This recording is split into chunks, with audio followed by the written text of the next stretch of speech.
And it really starts at helping your baby, your newborn practically, begin to wire itself up, because when you bring your little one home, everything's new, everything's unknown, everything is learning. So the more we can create routines and a rhythm and a system, then babies and toddlers begin to understand. Hello, and welcome to Talking Toddlers, where I share more than just tips and tricks on how to reduce tantrums or build your toddler's vocabulary. We're going to cover all of that, but here, our goal is to develop clarity, because in this modern world, it's truly overwhelming. This podcast is about empowering moms to know the difference between fact and fiction, to never give up, to tap into everyday activities so your child stays on track. He's not falling behind, he's thriving through your guidance. We know that true learning starts at home, so let's get started.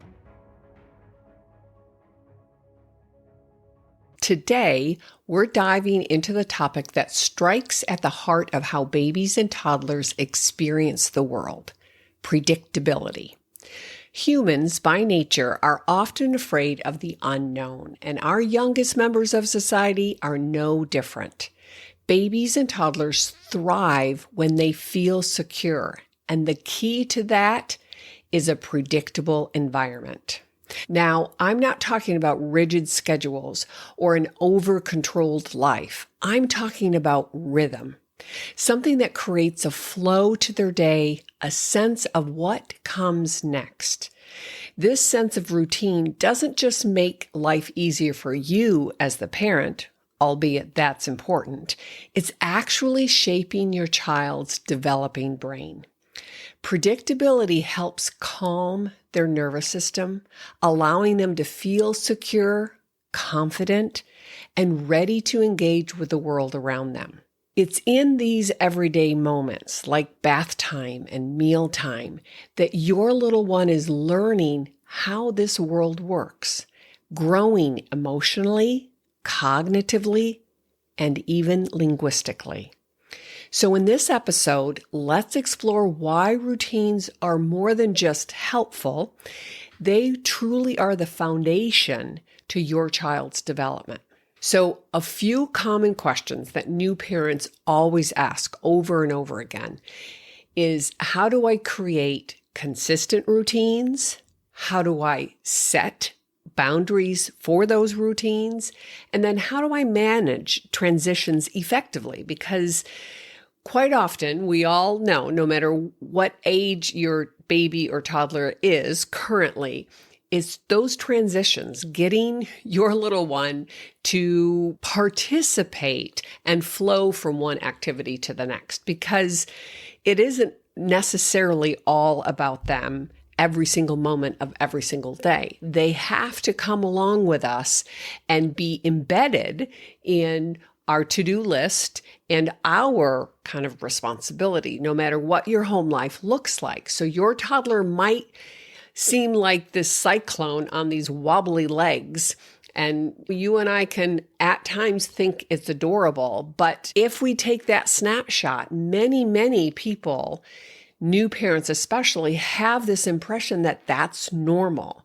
But I assure you that within that whole sphere of activity, deep down, they're looking for consistency, and they're looking to know and understand what comes next. So then life can be less bumpy for me and less emotional and less dramatic, even though they don't know how to express that or even understand on a conscious level. That's what's driving them as a human being. Even though on the outside, you and I and our friends and our family might joke and say, oh, he's just this kind of cyclone that is spinning out of control. There might be moments like that, but that should not be the norm. So the best way to provide this is through a regular daily routine and schedule that you create with a thoughtful, purposeful, intentional manner. And as I dove into this and say, how do I structure a conversation around creating schedules and routines, I found myself really facing these discussions around we humans have a lot of fears. And it seems that the unknown, that fear of I don't know what's going to happen, seems to really edge out everything else except death and public speaking. And I've always kind of joked at how public speaking can be so traumatic for a lot of people, but I kind of like it. It's sort of my jam. Not to say that it doesn't stress me out, but I'm okay in that role. But not knowing what to expect and not knowing how I am supposed to show up or what my responsibility is or the people around me, that really does freak me out. So give me a public speaking event way before just dumping me in the middle of chaos and say, figure it out. Good luck. But children's fear of the unknown really includes everything from a suspicious looking vegetable on their plate, right? They can freak out with that, or a major life change, a different daycare center or a different nanny or a different home. Maybe a new baby is born, from something as basic and simple as introducing a new food to a major life change. That can really, really place a child in this compromising, stressful situation. But if we're okay with stepping back and perhaps looking at it through the eyes of your toddler, children are confronted with change almost on a daily basis. And the truth is, that's what we call growth, right? That we can do things today that we couldn't do yesterday as a toddler. Perhaps conquer these 3 steps, or put on my own pair of pants, or the toilet doesn't look so horrifying. And so let's continue to look through it through their eyes. The very definition of growing is that their body is changing constantly from day to day, even from the morning till the evening. Let's just think of a few basic, you and I as grown-ups think of this as basic, but basic asks of them, like, okay, now it's time to give up your pacifier, or no more bottles during the day, or mama's breast isn't available whenever you want, or now it's time to move from your lovely little crib to a big boy's bed. And then there's adults that come and go. Perhaps, like I said, different daycare settings, different babysitters, different neighborhoods. Let's go visit my friend over here. Let's go visit my friend over there. They don't know that these aren't permanent situations, right? But we expect our little ones to learn new skills at this astonishing rate, right? How to roll over, how to crawl, how to walk and talk and share, ride a bike, cross the street. Penmanship, reading, waiting in line, waiting your turn, how to sleep, how to play soccer, how to play t-ball, how to play the piano. The list is endless. So we're constantly putting new, unknown expectations in front of them. So my point here is that very few of these changes are within your child's control. So toddlers, children, even teenagers, we all handle change best if it's expected and occurs in the context of a familiar routine. The best that we can manage the environment and help them transition into change helps the outcome. Right? A predictable routine allows children and us adults, of course, let's be honest, but it allows them to feel safe and to develop a sense of mastery in their daily lives. And through this mastery, they have experience after experience after experience that then allows them to know that the world isn't going to come to an end, or things are not that terrible that I can manage this. I can tolerate a little change. I can ignore this ugly little vegetable on my plate. I can eat in a new restaurant. I can take 5 minutes and get acquainted to a new babysitter, because they have life skills, whether it's in that 18 months or 36 months, they have enough balance to understand how change isn't the end of the world. So as they experience this sense of mastery, they really can manage themselves in both small and larger changes. And it really starts at helping your baby, your newborn practically, begin to wire itself up. Because when you bring your little one home, everything's new, everything's unknown, everything is learning, right? So the more we can create routines and a rhythm and a system, then babies and toddlers begin to understand whatever happens next, I'm safe, I'm secure, they'll take care of me. I have confidence in that my needs are being met in a reasonable time frame. So for this episode, I'm going to cover 5 top reasons we need to establish consistent routines.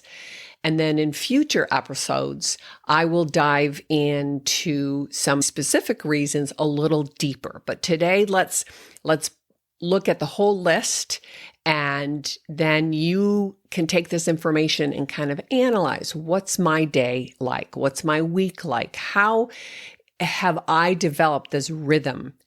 And do I need to step back and kind of restructure it or tweak it? So the first top reason would be pretty much what I alluded to. It builds that sense of security and predictability. And remember, all of us humans are afraid of the unknown, but babies especially. And through my 35 years of practice and my continued study and really sharing this beautiful art and mastery of human development as a baby and a toddler, we have learned that babies and toddlers thrive in this kind of environment when they feel predictable, right? When the environment feels not so unfamiliar. Even though new things are happening to them all the time, we bring that emotional sense of, it's okay, it's not a big deal, right? It reduces the anxiety and really helps your little one, again, whether he's 6 months, 18 months, 36 months, but it begins to build their sense of control and that they can manage their home environment and then the playground environment and strangers' home environments and grandma's home environment 3,000 miles on the other side of the country. It really helps them feel that it's the bedrock of your family life, right? That they're secure because their days have this rhythm to it. So keep in mind, I'm not talking about oppression or rigidity or controlling everything they do and say or explore. I'm really talking about that flow. And of course, there's going to be times that we have to, quote unquote, break the rules. And we can talk about that a little bit later on. But for right now, just think about that rhythm to your day. What comes next? What do we typically do when we wake up? What do we typically do after we change and get on some clean PJs, or we brush our teeth, or we read a book? What is typically unfolding? And they begin to see that structure. How was my day broken up? This first chunk of waking up, and then we eat, and then we gather up our things and we do some errands, or we, go visit somebody, or we play at the park. All of this is really wiring their brain and then building a healthy nervous system around that, because they're not always living on the edge of anxiety, like, what's going to happen, right? And remember, I've shared before, and if you haven't heard me, if this is your first time, it's important to understand that babies are born quote unquote under construction. And it's up to us, the adults in their life, you, parents and grandparents and sitters, to help shape and wire and connect to enhance those neurons literally in our baby's brains, in our toddler's brains, in our preschoolers' brains, right? And in a future episode, I dive a little bit deeper of what is neuroplasticity and what happens with these under construction babies and why is it so important that we do certain things, not perfectly, but that we don't get sucked into the noise of this modern world and get distracted by what we think the babies need, when I'm always encouraging you to step back and go back to basics, go to Mother Nature, think of what would help ease this transition. They're growing and learning at lightning speed. You and I both know this. How can we put a rhythm to it that it's not so scattered, there aren't gaps, and that they really build a sense of autonomy and independence and mastery from the inside out? Because the science is pretty clear. Once your baby and toddler consistently start their day with a calm body and mind, then their nervous system is really healthier and robust. And it happens within those first several months. By 3 months of age, they're really getting in tune with what this structure and routine is. And then he presents himself open and ready to learn, right? She is open and ready to listen. And they are open and ready to engage with everyday activities, special play time, transition times, right? Think about getting out the door and getting into the car and doing your errands. That's a whole series of transitions. How can they be a part of that with you and engage? Because that's really, in my mind, that's really where the magic happens, right? That it's in those little daily things where he can put on his own shoes and they can hold your hand and walk to the car independently.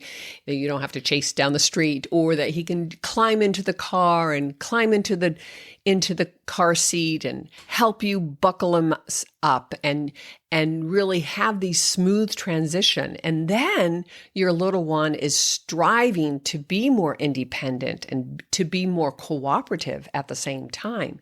It's not like just, oh, I can do it all by myself, but they're open because you've wired their system to listen and follow your directions, even if there are subtle changes. Like I said, we're not looking for perfection. We're looking that most of your days run smoothly. And so then that leads us into top reason number 2, our cognitive development. So routines offer opportunities for your little ones to learn cause and effect. And that is one of the first cognitive learning processes that babies and toddlers master, right? That if I do this, this will happen. You can do that with toys, right? If I push this button, then this door will open. But they also learn that if I sit still and let mom put my shoes on, then we can get outside the door faster, right? So by understanding the sequence of your daily life, then they know that what they really want will come in 1 or 2 steps. For example, if they really want to bounce on the bed, and that's part of your routine at nighttime, then they know that they have to take a bath and brush their teeth, and then they can bounce on the bed. Let's count to 10. We used to do that with our daughter. We would practice rhyming, and she would be able to bounce on the bed, and we would do that 10 times. That was the part of that process, but she couldn't do that before she was in her PJs and her teeth were brushed. And so at the same time, this underlying cognitive piece is that these schedules and routines and rhythm fosters their understanding of time and structure and sequencing Again, you're wiring this brain to understand how this 3D world works, how your family life works.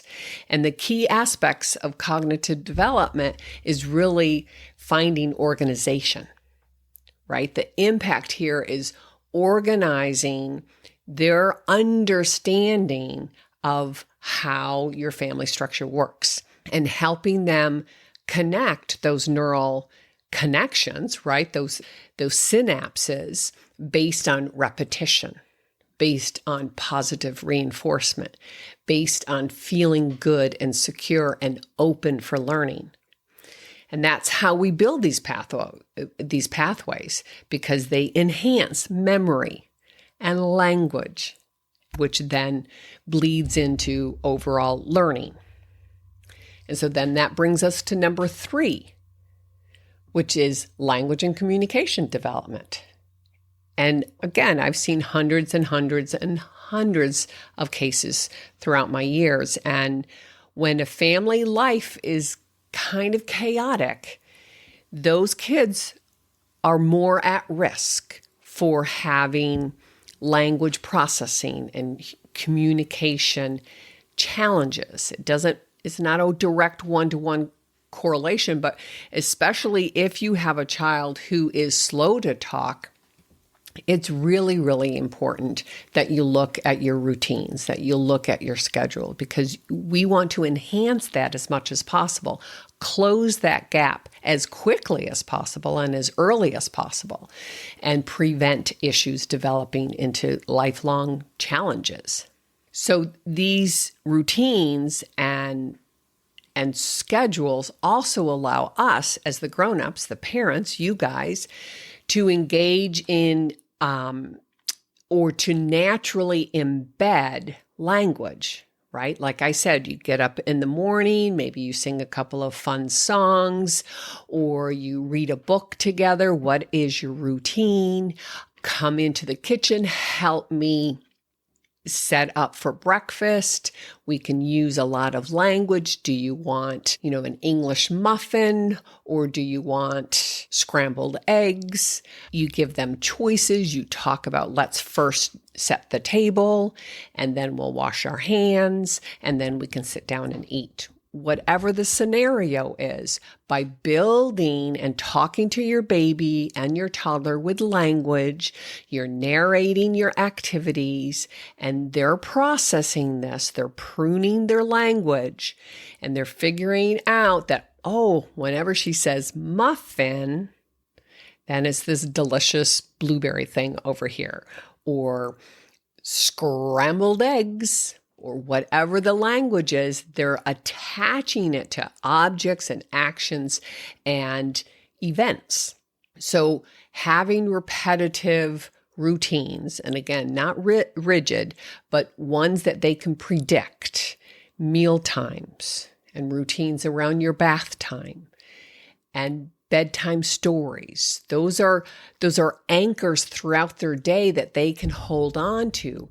Even if there are changes in the middle, they know, after we have dinner, then we get to play a little bit, and then we take a bath, and then we get to jump on the bed, and then we read a story, and then my day is over, right? And we are using certain words and phrases every time we do these routines. That's building that language, that repetition. It strengthens that processing skill. And that's how we all learn to talk, to listen, to communicate. And as I said, that there's a lot of pruning going on because babies are born with these open networks that we have to shape through their life experience. And I often refer to them as citizens of the world, wired and open and ready to learn any language. And you want to focus on your primary native language. Maybe you're a dual language, a bilingual home. That's great. That's fine. He can master both of them. But the idea is that you need to talk. You need to build these routines. You need to use language and phrases and gestures to help them understand. So with you as their guide, They make those connections, right? And neuroscientists always say neurons that fire together, wire together. So you're using this repetitive action, these routines, the language, the physical actions, and they're strengthening those connections. That's building automaticity. And that's how we get our kids to be independent. That's how we get our kids to follow a routine. Say, okay, Joey, it's time to get ready to bed. What do we do first? Or what do we do after we brush our teeth, right? And that you're pulling them in and helping them participate, and it's not just being done to them. But this will accelerate vocabulary, build their listening skills, and then build their overall language processing. And like I said, their memory, their organization, and then it reduces the stress that you have in your daily life. It does, we have to kind of front load it, right? It takes a lot of bandwidth on your part to set the stage, and that's what we're doing in these first couple of years. But by 2 years of age, 30 months of age, they're well on their way to building that independence.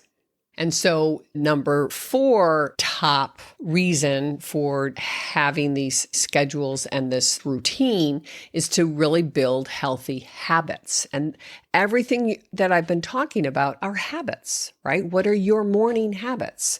What are your morning routine? Tell me how you chunk up your day, and they become habit, right? Do we have a habit of pouring ourselves a glass of wine after dinner? That's a habit. Do we have a habit of walking 20 minutes after every meal? That's a habit. Do we have the habit of sharing a book with my little one as my husband does the dishes, or whatever the habit is? So everyday routines, the big ones like your regular sleeping, your eating patterns, personal hygiene, brushing your teeth, potty training, cleaning up, learning how to self-dress, all of those routines are building healthy habits. And we want to step back again, be honest with ourselves and say, what are our habits? There's based on what our routine is. And that's how we build responsibility. So you can start as young as a 1-year-old who can be aware of what you're doing, and you can do more hand over hand. Like, this is how we wash ourselves. This is how we pull our pants up. This is how we get our jacket on. Pull them into the activity. Don't just do it at them or on them, right? They feel that motion of washing their hands, and you're beginning to lay that foundation. You're wiring their brain with the language and the action and the routine. So the overall developmental impact is that you're building physical health, emotional well-being, self-discipline. All of these things grow over time with a positive experience. I want to be clear here. I'm not really saying that infants, 1 and under, can do these things, or even a 1-year-old, that we should expect them to quote unquote do it. What I'm demonstrating is that we start pulling them into the process. So we're slowly but surely making those neural connections. And we can help them by saying, oh, look, your hands are dirty. What do we do? Look, feel that dirt or that stickiness or gumminess or whatever. And it doesn't have to be yucky. It's just like, ooh, what do? We have to clean them off, right? And how does it feel? And you can touch it and touch it on their cheek. And so you're bringing a sensory awareness to, oh, when my hands get all yucky, I need to go wash them, right? Or if they're feeling kind of cranky and they're getting kind of hungry, and you can say, my stomach is growling. I'm hungry or I'm thirsty. We've been playing outside for a long while. I'm thirsty. What do we do when we're thirsty? Or if they need to change their diaper and say you're just breaching that 18-month or 20-month and you're trying to bring their sensory awareness, your diaper is wet. Does that feel yucky? It's wet. And so you're bringing that level of awareness, both with language, with sensory perception, right? And then walking them through, let's take off your diaper. Can you help mama take off your diaper? Pull the tab. And over time, especially between that first birthday and that second birthday, and then that second birthday and that third birthday, these skills will just begin to blossom.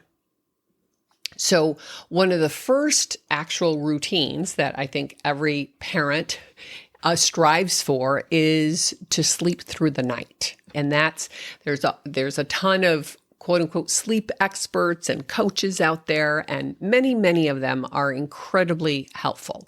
But I think before we even go to them, your child, your little one, we need to look at the environment. In order to face this first routine, right? We need to help by structuring their day and helping them understand how that flow is. Do we wind down after dinner? And do we start to feel relaxed, maybe in the bathtub? And if you don't take a bath every night, then you start to dim the lights, wash up, brush your teeth, use a quieter voice, start to cuddle and rock, hum, sing a lullaby, pick books that are rhythmic and rhyming so it gets them in that kind of state of relaxation. So you create the routine in the environment and the tasks that you have to do around her or his needs. And then gradually over time, it becomes natural to them. And you can do this even with very, very little ones. And I strongly suggest it. And some of the big, I think the big pieces that are often overlooked are quieting our voice, dimming the lights. Whatever house we've ever lived in, I've always put dimmers on lights because it really helps us transition from our day, our alert state, to sleeping. And this helps with naps as well. And so using specific activities that help them feel calmer inside. And so as a family, then you begin to build these natural schedules around eating and sleeping and playtime, right? Those wake periods. And I think I've mentioned that in a future episode, I'm going to talk specifically about them because it piggybacks onto these routines and schedules. And so look at that no matter where you are on this continuum, 6 months, 12 months, 24 months. Look at what your daily routines are. And so now that brings us to number 5, our final top reason to examine and then begin to modify as you create these routines. And that would be emotional bonding and connection. And I often bring it into the routine of sleeping, like I just laid out here, but it's also around transitioning your babies from only formula and or breast milk to eating solid foods. And that's a really, really big transition, as we all know. And it should take those 6 months, from 6 months of age to 12 months of age, to really help work through that and gain really good eating habits. But part of that is to eat together as a family. And that if we want to reduce the risks of picky eaters or grazers, and I've had a couple of episodes on grazing, it's really important that you structure your day, that we have these 3 main meals. And you might have a light snack here and there, but that's not a big heavy meal. And that you can predict when our next meal is. And that we all sit down together, we all eat the same meal, and you build these routines with them and they know what to expect. And so then you begin to schedule your day around eating and sleeping. And that's a big one. And think of it, it's temporary. It's just for these first couple of years, right? That your waking window is between 7 or 8 a.m. and 7 or 8 p.m. But you have to get the vast majority of your day done during those waking windows. But emotional bonding and connection is really the byproduct of the rhythm of your day, right? Your routines. And it really is around our caregiving activities, such as feeding and diapering, bathing, bedtime. But it also includes that one-to-one play. So if they're really little, it's that tummy time, and then it's story times, and then it's sit up, and, if they're not crawling yet, then play with those blocks or those little tambourines or whatever. And then as they get older and much more independent in their mobility, then you still have those routines around caregiving, but you also need to think more about their play exposure, right? With you, and then independent play. But all of these opportunities are for close and focused interaction. And the time together really reinforces our attachment, our bond with your little one. So during these podcasts, I often talk about being present and being purposeful and being playful. And that's why it is important that you set an intention to all of this. And yes, I admit it's exhausting most days being a parent of a baby or a toddler. And if you have 2 or 3, holy moly. But the more routine and structures you can build as they're building their independence, the easier your day will flow. And yes, it does get overwhelming. I get that. As a parent, I felt this a lot, that I was conflicted with the love I would feel toward my little one and my toddler, and the frustration with all the things I needed to do on my to-do list.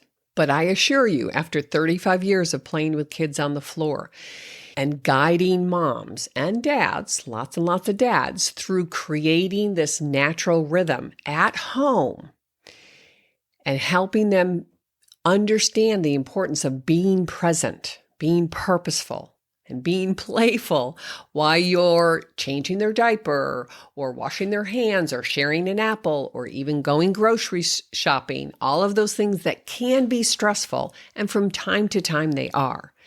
But the more that we understand what is expected of us, then the better we can help your child find that security as well. And if they feel secure, attached, loved, understood, responded to, with that foundation, then their social emotional development is strong. And it reduces the chances of meltdowns and power struggles and throwing fits in the middle of any grocery store. It fosters this sense of trust and confidence in yourself and in your children. And it's not going to be perfect. I'm not suggesting that at all. And there are going to be times where you're going to have to count to 10 and you get down on their level and you look at them. But the more you can let go of that frustration and the more you see it, whatever the situation is, through their eyes, the better they're going to meet you. Because you're laying this foundation to helping them wire their system up to listen, to negotiate. We can't do this now. We can't go to the park now because we have to pick up, Sister Mary, or we have to run to the post office or the dry cleaners, or I have to go home because I have a Zoom call or whatever, but they will know that on Fridays we go to the park. So you're building this understanding of trust between us and knowing that just because we can't do it now, I'll be able to do it later. Creating these consistent routines really does help reduce the stress on yourself, and then build their independence. So the 5 main top reasons are for that emotional security, that cognitive growth, language development, building those healthy habits, and then that true connection with your child lays that foundation. So whatever you have to build on top of it, his future has stability to it because their system is wired for that flow. Knowing that life isn't perfect, that they'll be thrown a curveball now and then, and that even with the big things, I'm loved, I'm supported, I'm understood. And there'll be times of stress. You know that, I know that. I'm not sugarcoating any of this, but I am saying that sometimes we overlook these basic skill sets that are really our responsibility. If we want that 7-year-old beautiful child of yours to be independent, to get dressed on his own, to brush his teeth on his own, to put his backpack together, it's not going to be perfect. And you're still going to have to remind them, but you know that they have it in them to do it most days. And it really does start in infancy. After those first 6 weeks of like, oh my gosh, what have I done? They really do get into the rhythm with you and lean into that, you and your baby, and you'll find your rhythm together as a family. So as I said in the beginning, in later episodes, I'll dive deep into some of these very critical routines, right? Sleep time, meal time, play time, those kinds of elements. But I wanted you to get a broader perspective of it and how we as humans really do learn and thrive and trust this world a lot better when there's more predictability. And that it's up to us, the adults, to wire their systems to understand how this world works. So don't forget to use some of my resources that I have shared in the past. One is how to help a fussy baby. The link will be down below. The other is building a vocabulary. Those resources are designed to help you get the ball rolling, to help you step back and evaluate what's going on in real time and how can I tweak a few things to make it flow a little easier during these critical first 36 months. So thanks again, as always, for spending your precious time with me. And if you have a direct or specific question, don't hesitate to email me either at contact@Higher Learning, my last name, Hyer, contact@higherlearning.com. And know that my goal here is to help prevent and predict and close those gaps so that your baby is really reaching his or her full potential and that you're enjoying helping him through and navigating this wild, beautiful, unpredictable world we live in. So God bless, take care, and I'll see you in the next episode.